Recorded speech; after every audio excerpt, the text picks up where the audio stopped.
acérquense. Los asientos de enfrente no son VIP, son para todos. Primera de Reyes 18, 23 al 29. He estado pensando en una estrategia, digo yo, ¿cómo hago para que los hermanos de allá atrás se sienten? Se me han ocurrido varias cosas. Vamos a ver si implementamos alguna de ellas en un futuro no muy lejano. Primer libro de Reyes, hermanos. Primer libro de Reyes, capítulo 18, versos 23 al 29. Primer libro de Reyes, capítulo 18, versos 23 al 29. ¿Lo tenemos? Bueno, leemos la palabra, hermanos. Dice de la siguiente forma: dénsenos, pues, 2 bueyes y escojan ellos uno, y córtenlo en pedazos y pónganlo sobre leña, pero no pongan fuego debajo. Y yo prepararé el otro buey y lo pondré sobre leña, y ningún fuego pondré debajo. Invocad luego vosotros el nombre de vuestros dioses, y yo invocaré el nombre de Jehová. Y el Dios que respondiere por medio de fuego, ese sea Dios. Y todo el pueblo respondió diciendo: bien dicho. Entonces Elías dijo a los profetas de Baal: escogeos un buey y preparadlo vosotros primero, pues que sois los más, e invocad el nombre de vuestros dioses, mas no pongáis fuego debajo. Y ellos tomaron el buey que les fue dado y lo prepararon, e invocaron el nombre de Baal desde la mañana hasta el mediodía, diciendo: Baal, respóndenos. Pero no había voz, ni quien respondiese.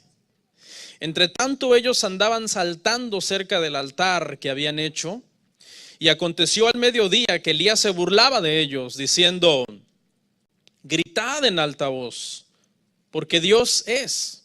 Quizá está meditando, o tiene algún trabajo, o va de camino. Tal vez duerme, y hay que despertarle. Y ellos clamaban a grandes voces y se sajaban con cuchillos y con lancetas conforme a su costumbre, hasta chorrear la sangre sobre ellos. Pasó el mediodía y ellos siguieron gritando frenéticamente hasta la hora de ofrecerse el sacrificio. Pero no hubo ninguna voz, ni quien respondiese ni escuchase. Vamos a orar. Padre amado, te damos gracias en esta noche. Este es un pasaje muy célebre en la vida de los profetas del Antiguo Testamento, un pasaje que cuando lo estudiamos definitivamente todos somos convencidos y hay una convicción en nosotros de que tú eres el único Dios verdadero. Padre, gracias. Ayúdame a poder presentar este tema con humildad, con entendimiento. Dame de nuevo, Señor, como el que le diste a los primeros cristianos para que hablaran la palabra en todo lugar y en todo momento y delante de quien fuera. Confianza y seguridad, porque no puedo hablar con autoridad si no me baso en tu palabra, pero si citamos y enseñamos tu palabra, entonces la autoridad viene de ella, Señor, sobre nuestras vidas. En el nombre de Jesús, amén. Pueden sentarse, hermanos. Esta noche, hermanos, vamos a hablar de un tema muy importante, muy interesante, y lo hemos titulado Cristianos supersticiosos. Y ahorita usted va a entender por qué hemos leído este pasaje para hablar de la superstición, por qué tiene que ver este tan famoso pasaje de los profetas de Baal contra Elías en el Monte Carmelo. Espero que usted ya haya leído esta historia, porque yo no me voy a detener a explicarla versículo por versículo. Es una historia muy conocida en el mundo cristiano, es una historia impresionante, pero solamente quiero agarrar algunas cosas del tema para poder ilustrar el asunto de la superstición, cómo a la iglesia evangélica, la iglesia cristiana, lamentablemente se ha metido mucho la superstición. No sé si alguien aquí tiene una idea más o menos qué significa la palabra superstición. No sé si alguien quisiera participar un poquito. Bueno, como veo que se amontonan y no le puedo dar a todos al mismo tiempo, voy a leer la definición según el diccionario. Dice, superstición es una creencia que no tiene fundamento racional y que consiste en atribuir carácter mágico o sobrenatural a determinados sucesos, o en pensar que determinados hechos proporcionan buena o mala suerte. Eso es la definición según el diccionario. A esta definición yo le añadiría al final que dentro de la iglesia también se ha metido y que estas supersticiones proporcionan, según algunos cristianos, bendición o maldición, porque la definición del diccionario dice que proporcionan buena o mala suerte, depende de qué superstición estemos hablando. Por ejemplo, en el mundo natural sabemos que hay muchas supersticiones. Pasar debajo de una escalera. Usted sabe que hay mucha gente que evita pasar debajo de una escalera porque cree que eso le va a traer mala suerte. Si se te cruza un gato negro, por ejemplo, hay mucha gente que cree que si se le cruza un gato negro va a venir una tragedia sobre su vida. O abrir una sombrilla, no sé cómo le llama usted, nosotros le llamamos sombrilla o paraguas a lo que en inglés se conoce como la umbrella, ¿no? Nosotros le llamamos sombrilla o paraguas. Y la superstición enseña que abrirla dentro de la casa es malo. Por eso la gente que es supersticiosa trata de no abrirla dentro de la casa, y si alguno de los niños la abre, lo regañan. Yo menciono esas tres. Yo no sé si hay alguien aquí que tiene alguna superstición en su país que pueda aportar alguna al tema.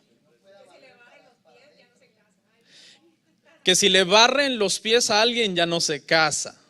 Muy buena, que es parecida a la que dice el hermano.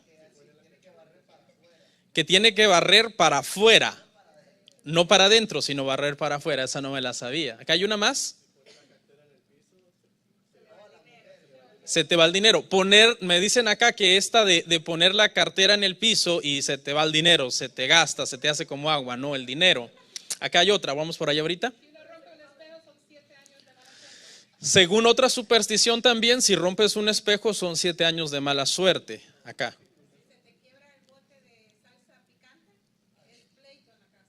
Si se rompe, esta es otra que no me la sabía, pero según esta superstición, si se rompe una botella de salsa picante en la casa, significa que va a haber pleito en la casa. Bueno, quizás aquí hay otra.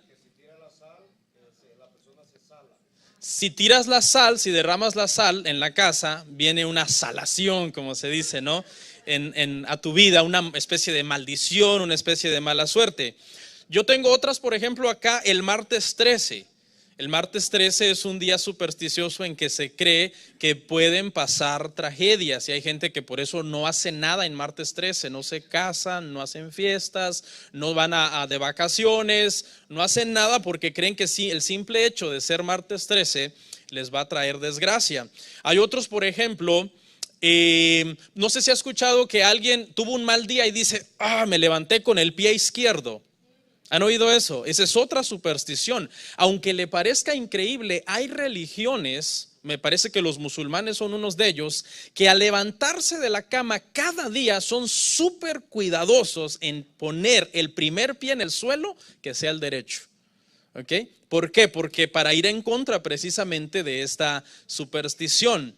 ¿Y qué me dice de tocar madera? No sé si ha oído eso, que por ejemplo están hablando, no, es tremendo, uno se puede enfermar, uno puede morir. Toco madera. O sea, yo no quiero eso para mí, ¿no? O sea, hay una serie, hermano, de supersticiones allá afuera que son del mundo secular, pero no vamos a hablar de esas, solamente estamos tratando de que la gente entendamos qué son las supersticiones y por qué mucha gente vive muchas veces, fíjese, atado a esas supersticiones a tal punto que prácticamente ya no es una confianza en la soberanía de Dios o en el cuidado de Dios, sino una dependencia de todo este tipo de creencias místicas. ¿Ok? Ahora, lo que nosotros vamos a hablar es de una serie de creencias que se han metido dentro de la iglesia, que parecieran cristianas porque quizás tienen algún texto que aparenta decir eso, pero que cuando lo escudriñamos no dice eso, y que se han vuelto muchas supersticiones dentro de la iglesia. Cuando Israel llegó a Canaán, el Señor les dijo claramente que ellos tuvieran mucho cuidado de no traer cosas malditas a su casa, cosas que eran consideradas como anatemas, que esa palabra anatema significa algo que está sujeto a maldición, que está bajo la maldición de Dios. Cuando entraron a conquistar Jericó, no sé si usted se recuerda, que el Señor les dijo que no tocaran nada, pero Acán dice que codició unos lingotes de oro y unos mantos babilónicos y se los llevó. No eran precisamente artefactos religiosos, no era un ídolo, no era un dios cananeo, eran pertenencias de alguien que era un cananeo, y eso hacía que fuera en contra de lo que Dios les había ordenado. Bueno, entendemos que en aquel entonces, en la época del Antiguo Testamento, obviamente el Señor había llamado a Israel a ser un pueblo santo porque de ellos iba a nacer Jesucristo, y no quería para nada que se mezclaran con los pueblos paganos. Y habían estatutos claros acerca de no participar en ciertas cosas de los pueblos que eran los pueblos que rodeaban a Israel.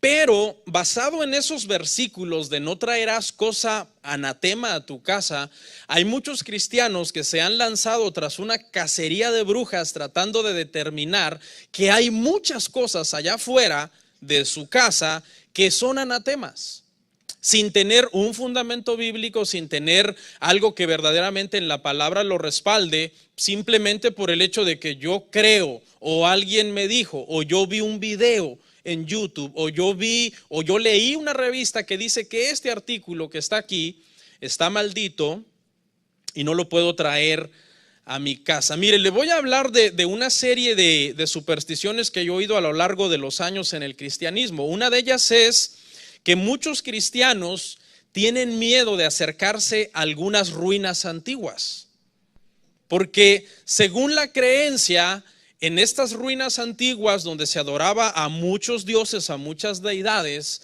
hay demonios territoriales furiosos y agresivos, y si tú vas a ese lugar sin un permiso legal, según ellos, estos demonios tienen derecho a atacarte, porque tú no fuiste con un derecho legal. Y eso es un tremendo error bíblico. En ningún lugar la Biblia respalda esta creencia. Hoy día muchos evangelistas trabajan de la siguiente forma. Dicen, vamos a ir a evangelizar tal área a tal país. Pero primero, 2 meses antes de que yo vaya a predicar el evangelio allí, primero voy a mandar una avanzada de 5 hombres que van a ir a hacer guerra espiritual. Van a ir, van a atar a esos espíritus, van a echarlos fuera, y cuando ya limpian el lugar para que esos espíritus no estorben el trabajo que yo voy a hacer, entonces yo voy a ir detrás de ellos y voy a ir a predicar el evangelio.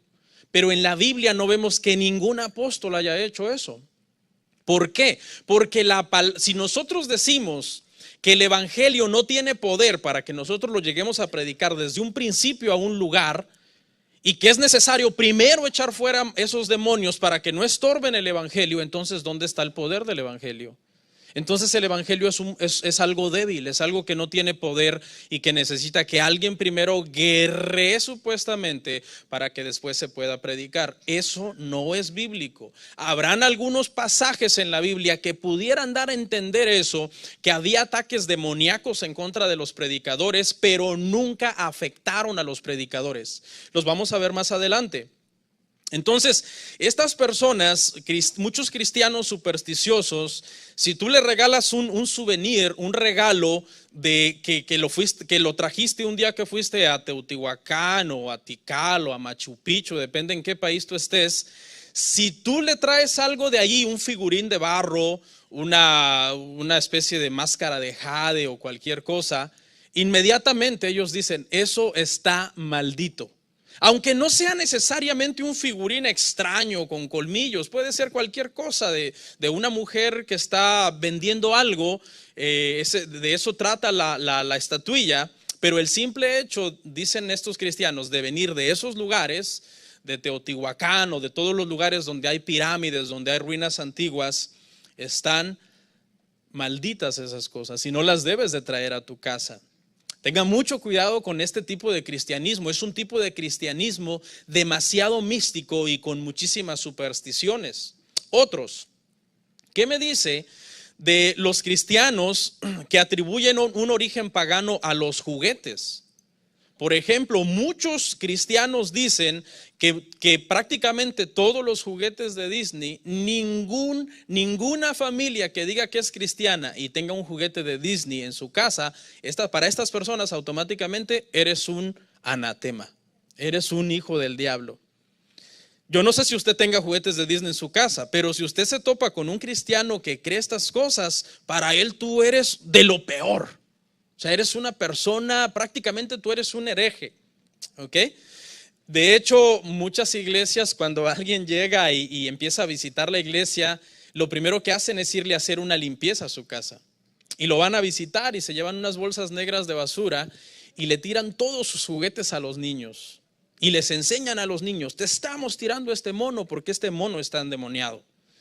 Así que desde muy temprana edad a niños menores de 12 años o en una edad en que son muy susceptibles, 8, 9, 10 años, los comienzan a meter en un mundo de espiritismo y en un mundo místico donde los niños comienzan a sufrir pesadillas. ¿Por qué? Porque esa es la información que le están dando los papás, gracias a los líderes de esa iglesia que fueron a llevar esa información. Antes el niño no tenía ninguna pesadilla con esos juguetes, pero ahora él ya las tiene porque ya se le metió esa información de que esos juguetes son del diablo. Y hablando de los niños, hay unas cosas tan bizarras que se han metido dentro de la iglesia, como por ejemplo liberar niños, según porque están endemoniados. Ponerlos a ayunar. Ha habido casos, hermano, de niños que han muerto, usted lo puede investigar, porque el pastor de la iglesia recibió la revelación que para liberar a ese niño había que ponerlo a ayunar. Niños pequeños, a veces de escasos años o meses. Entonces, eso es algo bien extraño, hermano, que se está viendo mucho dentro de la iglesia en estos tiempos. No estoy diciendo esto para burlarme, no, estoy diciendo esto porque tengo una base bíblica y no es algo correcto. El otro día miré un video de un niño de unos 6 años en la escuela liberando a otra niña de su edad más o menos, una niña de 6 años. El niño liberando a la niña. Y el niño decía, hay un espíritu que se la quiere llevar. ¿Usted se imagina el daño psicológico tan grave que tú le estés haciendo a un niño de 6 años, que le estés diciendo que hay un demonio dentro de él que se lo quiere llevar? Eso debería de ser penado. Yo pienso que es penado legalmente, porque estás haciendo un daño psicológico al niño, un daño que no tienes ningún derecho en meterte en esa parte del alma del niño y trastocar y comenzar a manipular esa área. De hecho, hay gente que se ha vuelto loca cuando se meten mucho a esos asuntos y hacen daño a las personas. ¿Qué me dice de las obras de arte? Hay muchos otros cristianos que creen que dentro de ciertas obras de arte, como estatuas de animales salvajes o cuadros y todo tipo de adornos, se esconden demonios que están camuflajeados en algún cuadro o en el dibujo de un tigre que está quizás abriendo su boca y pelando los colmillos. Yo me acuerdo que una vez fuimos a visitar a una persona, a una hermana, a su casa, y estábamos tranquilos comiendo cuando de repente comenzó a gritar, ¡ya te vi! ¿Ya me vio o qué? ¡Ya te vi!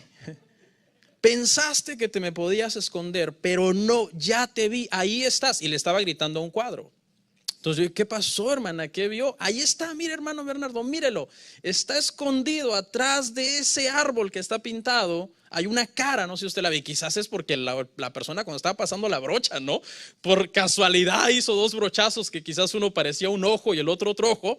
Y ya, entonces, no, te querías camuflajear, pero conmigo no puedes. Yo soy una guerrera y yo oro y ayuno demasiado y tengo mucho discernimiento y te echo fuera, y quemaban el cuadro.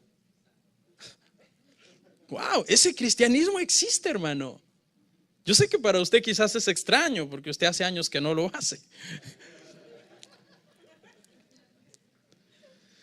Otra superstición, hay muchos cristianos, hermano, que ellos no se quieren acercar a ningún lugar de adoración o a ningún lugar de que represente alguna secta, ¿sí? Por ejemplo, para ellos es malísimo acercarse a una iglesia católica, o es malísimo ir a la Meca musulmana o al edificio cerca de donde hay una secta, porque no, aquí están operando espíritus territoriales feroces.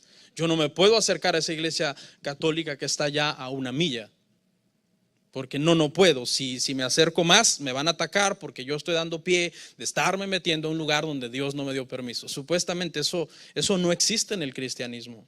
Los apóstoles nunca anduvieron alejándose de lugares diciendo, yo tengo miedo de ir a tal lugar porque, ¿qué pasó, por ejemplo, en Éfeso, donde estaba el gran templo de la diosa Diana? Fueron a predicar ahí los apóstoles. Y dice que les comenzó a venir abajo el negocio porque los que se dedicaban a la venta de estatuillas de Diana se convertían al Señor. Y se empezó a venir abajo el negocio porque la gente también se empezó a convertir y ya no compraban las estatuillas. Otro, los cristianos que le tienen miedo a todo tipo de estatua, monumento o símbolo.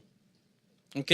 Estos son los cristianos que pasan viendo en YouTube todos los videos que tengan que ver con las culturas antiguas, la cultura babilónica, la cultura fenicia, la cultura cananea, y luego de ahí se saltan a los videos de los Illuminatis y a los videos de los masones y a un montón de videos de cosas extrañas, y después estos cristianos se vuelven raros. En todo andan viendo cosas subliminales y cosas ocultistas, en todo.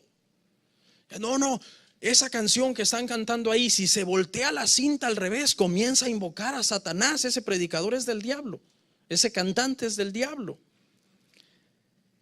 Y comienzan a aprender que en la antigüedad la estrella se usaba para esto, y que el pentágono y que el obelisco, usted sabe cuáles son los obeliscos, ¿no? Esas estatuas o monumentos, creo que es la mejor palabra, largos y altos que hacen en algunas ciudades. Por ejemplo, en Washington hay un gran obelisco. Y entonces empiezan a aprender que en las culturas antiguas los obeliscos representaban el miembro del hombre y eran los pueblos que adoraban esa deidad porque querían fertilidad. Y entonces cuando un cristiano va a Washington, ve el obelisco y dice, te reprendo. Y alguien le dice, hermano, tómese una foto junto al obelisco para que vean que usted vino a Washington. No, ni Dios lo quiera. Yo no puedo tocar ese obelisco. Eso es del demonio. Suena chistoso y no quiero burlarme de esta situación, pero sí quiero que en la iglesia no seamos, hermano, tan débiles en la fe.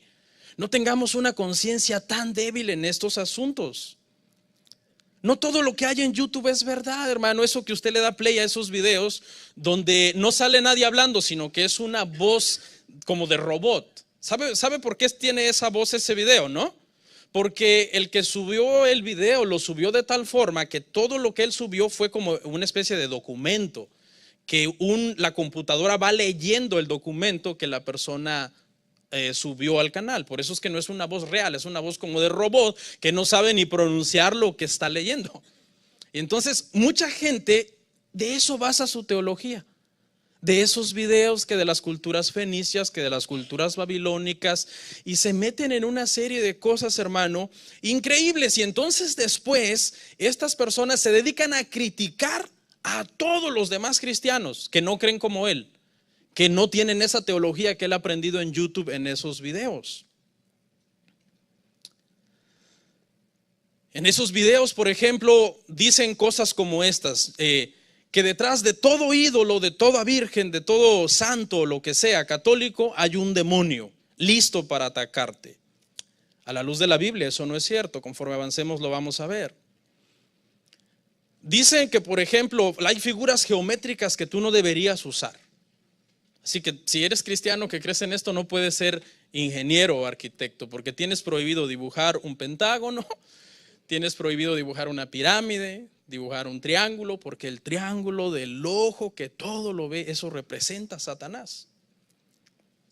Y entonces a los pobres niños los atormentan con eso. Viene un niño del pre-kinder y trajo una estrella. Papi, mami, dibujé una estrella. Te reprendo, rompe esa estrella. Es una estrella de 5 picos. Es increíble, hermano. Ahora, yo con esto no estoy negando que algunas de esas figuras geométricas las usen para cosas paganas. No estoy negando eso. Lo que yo estoy diciendo es que no importa el uso que ellos le den. Eso no significa que están malditas para siempre y que nosotros nunca las podemos usar. Y se lo voy a demostrar con la palabra de Dios conforme avancemos. Entonces ya la gente anda buscando, ya los niños no pueden usar una pijama que tenga estrellitas o círculos o que tenga una pirámide. No, le tiran a los niños las pijamas, los calcetines, las cobijas y los dejan a los pobres pasando frío. ¿Por qué? No, esta cobija tiene aquí una estrella de 5 picos. ¿Y qué? Es una estrella. Hay un sensacionalismo tremendo. No sé si usted sabe qué es lo que es sensacionalismo, pero hay muchos videos, hermanos, en las redes sociales que promueven mucho el sensacionalismo. El sensacionalismo es un modo de informar que te excita tus sentidos para que tú te intereses en eso. Por ejemplo, hay programas sensacionalistas en la televisión, ¿no?, que hacen todo un alarde de un nuevo cantante que se compró el carro más caro del mundo. Y antes de mandar al corte comercial, el que es el presentador del programa dice: y no se pierda, cuando volvamos del comercial, vamos a conocer el carro de tal boxeador. Es un carro increíble, es una información sensacionalista. Yo me acuerdo que en México, no sé si seguirá existiendo, había una revista que se llamaba Alarma. Y se llamaba así porque mostraban crudamente escenas de cuerpos que habían sido atropellados y que por allá se habían regado las vísceras y todo. Y entonces son revistas o periódicos con un contenido sensacionalista porque lo que quieren es llamarte la atención, cautivar tus sentidos y ganar seguidores. Ahorita, hermanos, hay muchos videos cristianos en YouTube, pero su única meta es causar una sensación extraña y extravagante. Por ejemplo, ahorita lo que está de moda en YouTube, hermano, es la pelea entre pastores. Eso está de moda ahorita en YouTube. ¿Ok? Y el que hace esos videos y los edita y los sube, arma una sensación y pone el título: ve la nueva pelea del pastor fulano con el pastor sutano. Miles de views, hermano, miles de suscriptores suscribiendo. Ay, yo me suscribo acá. Esos canales en pocas semanas tienen miles de suscriptores y millones de vistas. En lugar de que usted esté viendo una buena prédica doctrinal que lo alimente de verdad, pasa horas y horas perdiendo el tiempo en esos videos sensacionalistas cristianos, pero con un contenido no doctrinal, sino sensacionalista. ¿Qué me dice de están muy de moda ahorita, los famosos profetas de YouTube? Está de moda. Hace unos años estaba ahí el famoso, un profeta: viene un meteorito. ¿Se acuerda? 2016. Mayo 2016, hace 2 años. Mayo 2016 es el fin del mundo. Dios se lo reveló a un profeta. Aquí habían unos hermanos asustados ya haciendo maletas. ¿Qué pasó el meteorito? No. Viene un tsunami para Puerto Rico. Puerto Rico tienen años los profetas de YouTube diciendo que viene un tsunami para Puerto Rico. Años, los años pasan, los años van, los años vienen y no llega el tsunami. ¿Qué me dice de hace pocos meses? Un video que se hizo viral, un tsunami para Honduras. ¿Se acuerda? Yo creo que todos lo vieron. Un tsunami para Honduras. Y yo lo escuché, yo digo, wow, y dice, y dio una serie de condiciones para que el tsunami no viniera. Que todo Honduras se tenía que arrepentir. Si no, el tsunami venía. Pues todo Honduras no se arrepintió. Y el tsunami no vino. O sea, tenga cuidado. Hay muchas cosas buenas en YouTube, pero tenga cuidado qué es lo que usted ve. ¿Ok? Nos hemos vuelto cristianos muy sensacionalistas, muy supersticiosos. Cualquier cosa nos mueve de nuestra forma de pensar y parecemos niños corriendo detrás de cosas extrañas, cuando deberíamos de estar firmes en una doctrina respaldada por la Biblia. ¿Por qué hablé de Baal al principio, de Elías y de los profetas de Baal? Bueno, voy a usar esta porción de la Biblia para que veamos, hermanos, cómo los ídolos no tienen poder. Y en esta parte quiero responder por qué Baal no respondió. Para que usted entienda y deje de ser supersticioso, vamos a ver por qué Baal no respondió. ¿Se acuerda? Baal no respondió. Dice que no había ni una voz, no había quien respondiese, ni siquiera había quien escuchase. O sea, para empezar, ni escuchó. ¿Cómo iba a responder si no escuchó? ¿Y por qué no escuchó? Porque los ídolos no tienen poder. ¿Quién era Baal? Baal era una deidad adorada en Canaán, perdón. Era una deidad adorada en Canaán y Fenicia. El nombre Baal significa Señor. Obviamente para nosotros es Señor con S minúscula, porque no es el verdadero Señor. ¿Ok? Era un Dios, hermano, que era adorado en estas tierras porque era tenido como el Dios del fuego y el Dios de la tormenta. De hecho, así es como a Baal se le pintaba con un rayo en la mano. O sea, un Dios que tenía la capacidad de mandar tormentas de lluvia y de mandar fuego.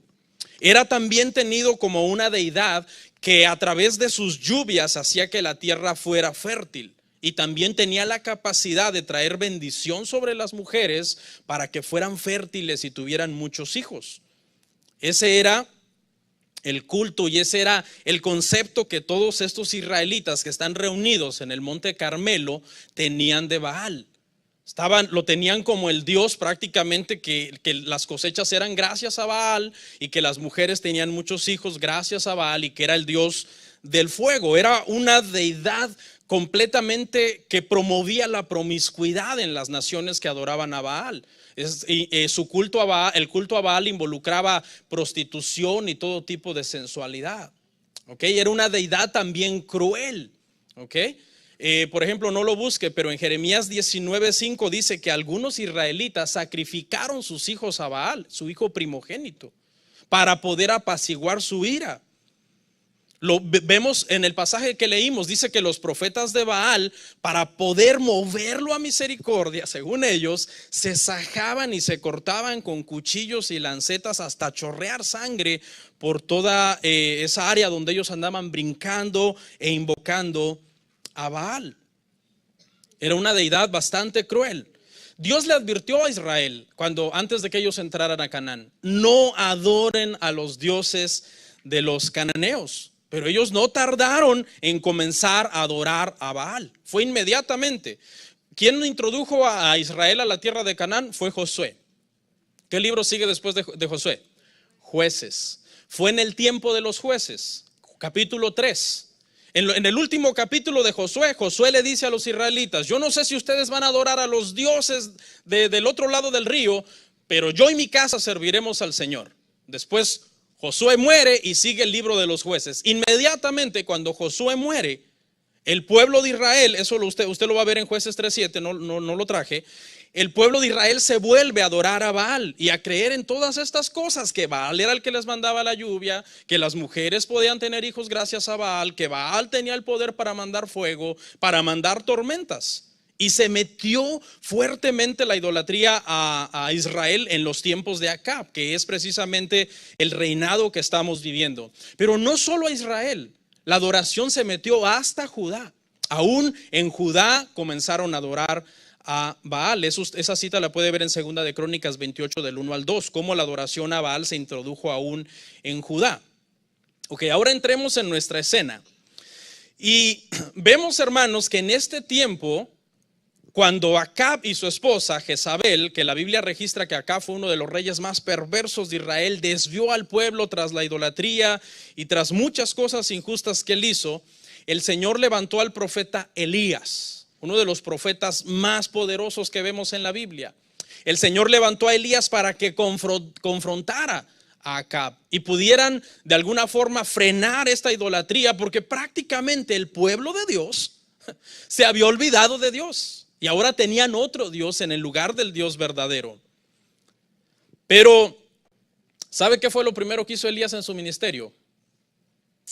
Elías le dijo al Señor: Padre, que no llueva por 3 años y medio. Fue lo primero que hizo Elías cuando entra en su ministerio. ¿Sabe por qué? Porque Israel creía que era Baal el que les daba la lluvia. Y Elías dice, no, Señor, no va a llover por 3 años y medio. Usted se acuerda, en ese periodo, Elías dice que se va al río Querit y ahí dice que los cuervos lo alimentaban porque vino una sequía tremenda sobre todo el país. No llovió. El dios Baal, que para ellos era el dios de la lluvia, no podía hacer llover porque el verdadero dios de la lluvia y de todos los demás elementos que existen había cerrado los cielos para que no lloviera. Y estuvo Elías en el río Querit siendo alimentado. Dice que bebía agua del arroyo, pero cuando la sequía se incrementó, el arroyo se secó. Y el Señor le dijo, vete a Sarepta porque allá yo tengo una viuda, la he preparado para que te alimente. Y cuando llegó Elías, dice que la viuda estaba buscando unos leños para cocer la última harina que tenía y hacerse un bocado de pan y comerlo con su hijo y morir, entregarse a la muerte. Y el profeta Elías llega y le dice, sí, haz la torta de jamón, pero no te la comas tú, dámela a mí. Y la mujer obedece porque el Señor le dijo, yo la he preparado para que ella te sostenga. Y después de esto, Elías vuelve y es cuando entramos en este desafío. Habían 850 profetas contra uno solo del Señor en ese monte Carmelo. 450 eran profetas de Baal y 450 eran profetas de Acera, la deidad que se creía que era la mamá de Baal. Así que el desafío era bastante fuerte. Y entonces en el monte Carmelo es donde sucede lo que leímos al principio, que Elías desafía a los profetas de Baal y le dice al pueblo, dejen de claudicar entre dos pensamientos. Si Baal es Dios, váyanse con Baal, pero si Jehová es Dios, váyanse con Jehová. Y les dice que preparen el sacrificio, ahí la parte que leímos, 2 bueyes, dennos 2 bueyes, uno para los profetas de Baal, uno para mí, prepárenlo ustedes, pónganlo sobre la leña, pero no le pongan fuego. Ni yo le pondré fuego tampoco al buey que yo voy a preparar sobre la leña. El Dios que responda con fuego desde el cielo, ese sea Dios. Ya me imagino a los profetas de Baal. Ay, Elías, ¿cómo se te ocurre pedir fuego? O sea, no sabes que nuestro Dios es el Dios del fuego. ¿Se acuerda que por eso tenían a Baal? Por eso es que Elías dice que sea fuego, que la prueba del verdadero Dios sea fuego. Porque Baal se creía que era el Dios que tenía el poder de mandar rayos y centellas y de poder hacer fuego. Pero ¿qué cree? Baal no respondió. Era una oportunidad de oro para Baal. Era una oportunidad dorada. La estatuilla, si hubiera tenido un demonio dentro de ella, hubiera cobrado vida y hubiera comenzado a caminar. Y hubiera mandado fuego sobre ese buey. Hasta Elías hubiera creído. Elías hubiera dicho, wow, me equivoqué, este Baal sí tiene poder, yo pidiendo que mandara fuego. El rey le hubiera dicho a Baal, ya ves, por eso lo adoramos, porque él es nuestro Dios. ¿Viste cómo respondió con fuego? Porque Baal no respondió. Era el momento de responder. ¿Sabe por qué no respondió? Vayamos al Salmo 115 del 1 al 8.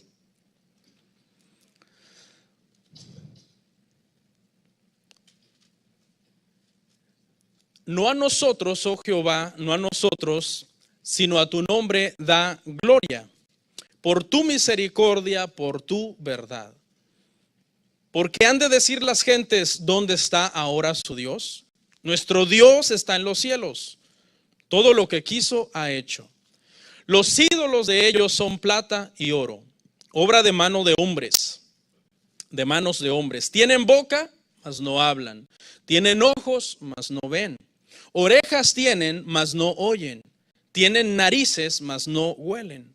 Manos tienen, mas no palpan. Tienen pies, mas no andan. No hablan con su garganta. Semejantes a ellos son los que los hacen, y cualquiera que confía en ellos. ¿Usted ha oído a gente decir que detrás de cada ídolo hay un demonio? Eso no está en la Biblia. Eso es una suposición que la gente hace. Porque la Biblia enseña que los gentiles al adorar deidades adoraban demonios. Pero eso no es exactamente lo que dice la Biblia, porque si detrás de cada ídolo hubiera un demonio, una deidad poderosa lista para actuar por autonomía propia, Baal hubiera respondido. Pero no es así. Los demonios y el diablo mismo no son autónomos ni son soberanos. Ellos no pueden hacer nada sin el permiso de Dios. Ellos no tienen derechos legales ni territoriales como mucha gente enseña sobre ciertas porciones de la tierra.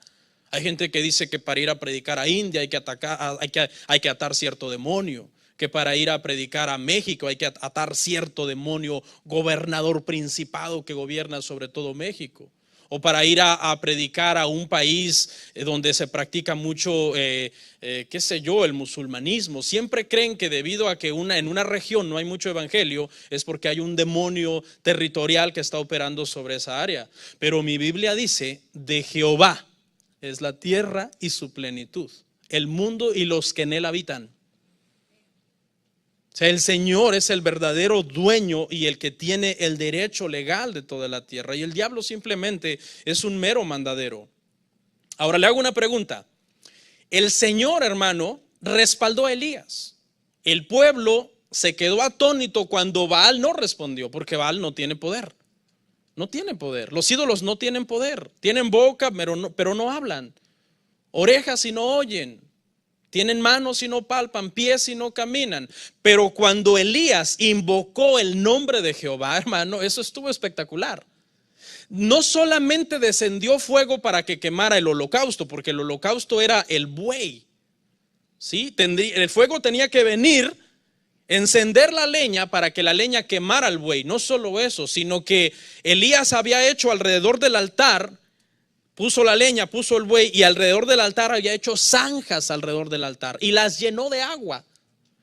El fuego cuando descendió fue un fuego tan poderoso que esa agua se evaporó. ¿Okay? Fue un fuego que dice que lamió todas las gotas de agua que habían ahí y aún las piedras que estaban ahí. Y entonces dice que el pueblo se postró y dijo, Jehová es Dios, Jehová es Dios. ¿Okay? ¿Y sabe qué hizo Elías? Agarró a los profetas, vengan para acá, y los degolló a todos. 450 profetas de Baal, pobre Elías, ya me lo imagino, degollar, imagino que es cansado, no sé. Pero 450, hermano. 450. Agárrenlos, dijo Elías, agárrenlos, tráiganlos para acá. Se los llevó como para un arroyito y los degolló a todos. Pero pregunta, hermano, ¿usted cree que por eso el pueblo dejó a Baal? Por un ratito nada más. Jehová es Dios, Jehová es Dios. ¿Sabe qué pasó cuando murió Acab? Vino Ocosías, fue el rey que lo sucedió. ¿Y sabe qué pasó? Ocosías volvió a llevar al pueblo a adorar a Baal. Aunque el pueblo había visto que Baal no le había respondido, la gente es necia. La gente es necia, la gente por naturaleza es idólatra. ¿Sí? No me acuerdo, yo leí en algún lado, no me acuerdo quién fue, que decía este autor que el hombre por naturaleza es religioso, pero por naturaleza no quiere nada con el Dios de la Biblia. O sea, en su naturaleza el hombre siempre busca qué adorar, pero cuando le presentas al Dios de la Biblia dice, no, a este no. Porque el Dios de la Biblia te demanda que seas como Él, sed santo como yo soy santo. Y ahí es donde la gente ya no quiere. La gente dice, no, yo quiero adorar a mis ídolos porque igual me recargo en él mientras me tomo una cerveza y no me dice nada. ¿Qué pasó? Elías le volvió a demostrar a Ocosías que Baal, el Dios al que él adoraba después de Acab, no tenía poder. Cuando Ocosías comenzó a adorar a Baal, Ocosías se enfermó y mandó a llamar a Elías. Y Elías estaba por allá lejos, subido como, yo no sé, yo cuando leo yo me lo imagino como subido en una gran roca, porque es que Ocosías mandó 3 capitanes con 50 soldados cada capitán. Y el primer capitán llegó y le dijo, Elías, dice Ocosías que desciendas, desciende varón de Dios. Y Elías le dijo, si yo soy varón de Dios, que descienda fuego del cielo y te consuma. Inmediatamente cayó fuego y consumió al capitán y a sus 50. ¿Por qué? Porque ellos seguían adorando al Dios del fuego cuando el Dios de Elías era el Dios del fuego. Y manda otro segundo capitán, pobrecito.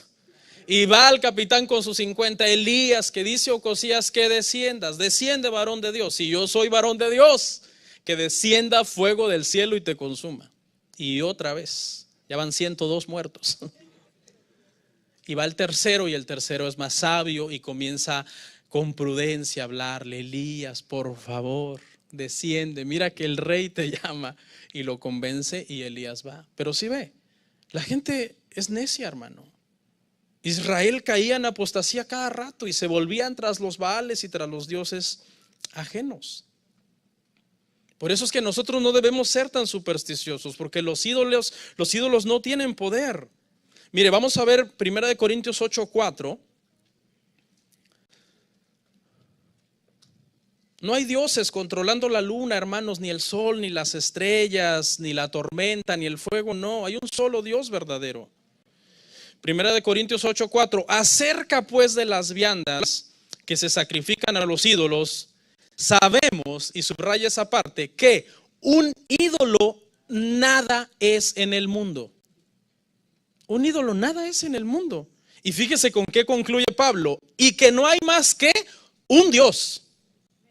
Es decir, no hay un Dios que controla aquí, ni un Dios que controla allá, ni que ya un demonio se metió al juguete, que un demonio está en el cuadro. No, hay un solo Dios.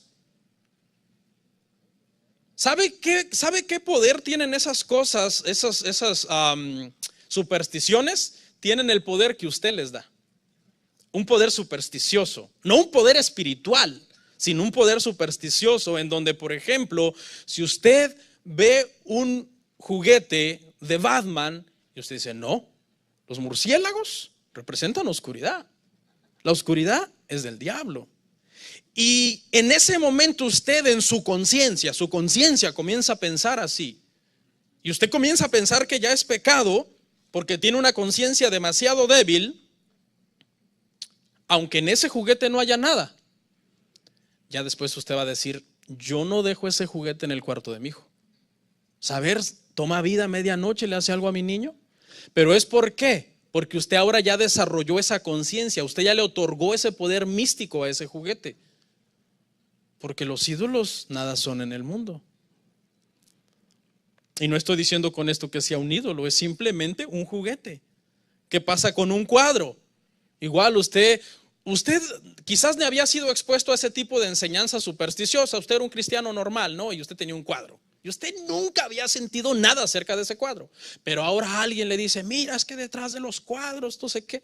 Entonces ya usted le empieza a poner atención al cuadro.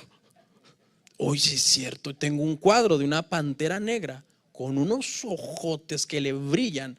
Y últimamente veo que cuando voy para allá me siguen los ojos. Voy para allá, me siguen los ojos.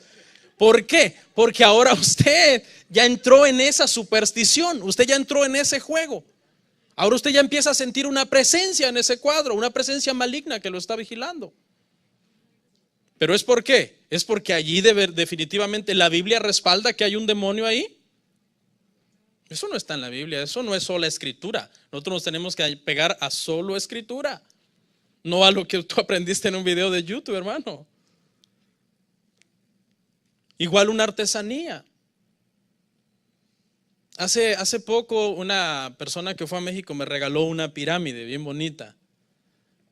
Bien bonita la pirámide. Me dice, pastor, no hay problema, le regalo una pirámide. Claro, regálemela. No hay ningún problema. Ahí la tengo en mi casa, en la cocina. Bien bonita, no sé de qué material es. Pero yo le aseguro que un cristiano débil va y me ve esa pirámide. Pastor, ahí hacían los sacrificios. Yo vi en la película de Apocalipto cómo rodaban las cabezas. No, hermano, las cosas no tienen poder en sí mismas. Es el misticismo y el fanatismo en el que usted se ha metido aprendiendo un montón de cosas antibíblicas en una serie de cosas que no se apegan a la palabra del Señor.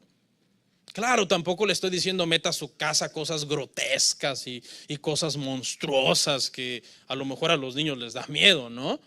Pero que nosotros andemos condenando todo simplemente porque creemos que es anatema, eso es un error. ¿Ok? ¿Sobre quién podrían tener poder los demonios? Sobre los incrédulos, vamos a verlo. 1 Corintios 10:20, no sobre los creyentes. Porque no ignoramos las maquinaciones de Satanás tampoco. Antes digo que los gentiles sacrifican a los demonios. Antes digo que lo que los gentiles sacrifican a los demonios los sacrifican y no a Dios. Sí les di la cita, ¿va? 1 Corintios 10:20. Y no quiero que vosotros os hagáis partícipes con los demonios. Pero esto no habla de que tú no puedes traer un juguete del Rey León a tu casa. No, esto está hablando en el contexto de la comida. de que cuando un gentil sacrificaba algo a una deidad pagana de ellos y él te invitaba a comer y te decía fue sacrificado a tal deidad, tú no comieras. Pero que si él no te decía, ¿qué tenías que hacer? Comer, porque es una cuestión de conciencia.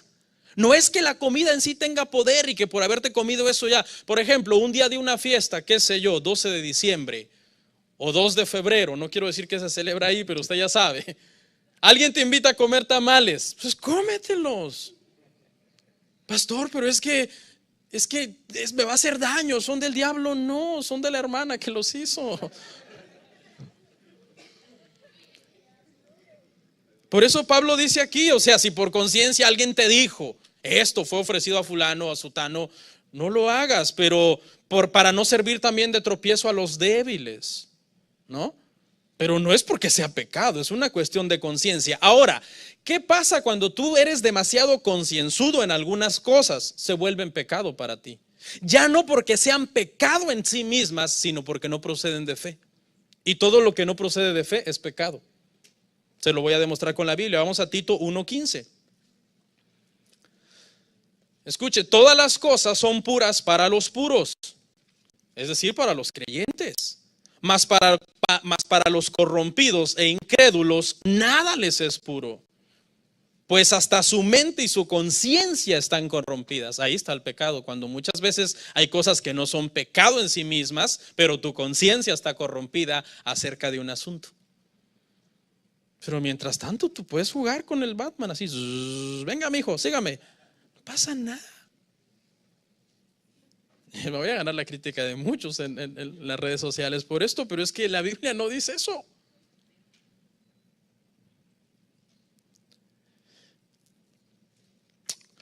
La idea de este tema, hermanos, es que no seamos débiles, que no seamos hermanos que andamos tropezando por cualquier cosa, en cosas débiles y criticándonos por cosas de conciencia, en cualquier situación que ya pasó. La iglesia no está en las manos de Satanás, hermanos, la iglesia está en las manos de Dios. Hay gente que cree que si algo pasó en la iglesia, alguien cometió un pecado, últimamente los viernes viene poca gente o alguna cosa, un hermano se enfermó, hay gente que dice, no, hay un ataque directo de Satanás contra la iglesia. Vamos a orar, a ayunar, a hacer guerra espiritual. No, hermanos, los hermanos se enferman porque no son robots, son humanos. Tenemos accidentes porque vivimos en un mundo caído. La gente peca porque somos pecadores, hay una raíz de pecado en nosotros. Si nos descuidamos, caemos. Mucha gente no viene a la iglesia, tranquilos, no pasa nada. Lo importante es que usted está aquí. Por ejemplo, en la Biblia, los brujos y los endemoniados no tenían ningún poder contra la iglesia. ¿Se acuerda aquella muchacha endemoniada que iba detrás de Pablo y de Silas, Hechos 16? Estos oíd, estos son siervos de Dios. No es que andaba proclamando el nombre de Dios, quería estorbarlos, quería desconcentrarlos de su propósito. Y Pablo le dice, sal de ella. Pablo no dijo, ya nos están estorbando. Primero traigan a alguien que haga guerra espiritual primero, para que yo después predique, como muchos evangelistas dicen. No. ¿Qué pasó con aquel mago Elimás, que dice que cuando Pablo estaba predicando, un tal Bar Jesús se llamaba también, y Elimás era su otro nombre? Y dice que quiso estorbar la predicación de Pablo. Pablo estaba tirándose un sermón tremendo y había un hombre que ya estaba a punto de convertirse por el sermón. Y el hombre ese como que empezó a interrumpir y como a estorbar, como diciendo, si no estorbo se va a convertir este hombre. Y que Pablo dijo, oh maligno, sea ciego. Y quedó ciego. O sea, el evangelio es poder de Dios, hermanos.